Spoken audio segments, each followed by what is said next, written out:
काहे दूर तोनी सादे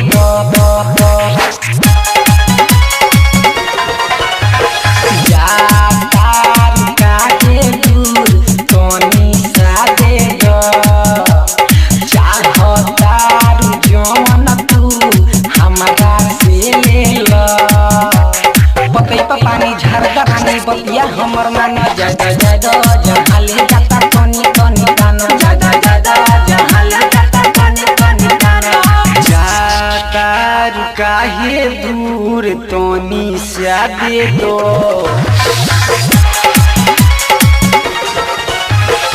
जातार काहे दूर तोनी सादे दो चाहतार जवन तू हमरा से ले लो पतई पर पानी झाड़ के रानी बतिया हमर माना जादा जादा जहाँ ले जाता तोनी तोनी गाना जादा जादा जहाँ ले जाता तोनी तोनी गाना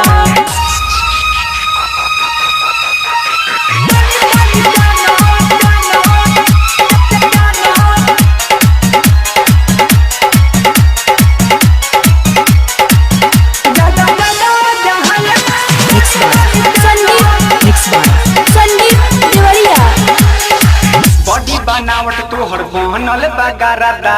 ससुरा में फेर ना भेटाई ऐसन मारदा यस माजा तू ले ली हखत में बड़ी परेशानी होला पहिला होत में दिलावा में बसल बारू सुन ये रानी अपना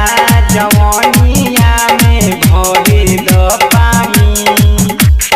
बहिया में आवरानी करो जानी माना जादा जादा जहाँ ले जाता तोनी तोनी गाना जादा जादा जहाँ ले जाता तोनी तोनी गाना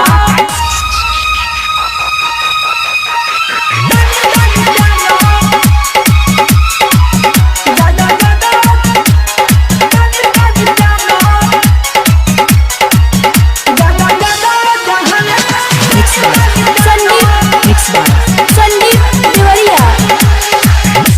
राजीव के रानी धर कहता छाती चंदन के कबले खिए चौपाती सुन सने हिलाई तोहे ना छोड़ी संदीप लेके तोहे मकई में तोड़ी बड़ दास नास कर ना जवानी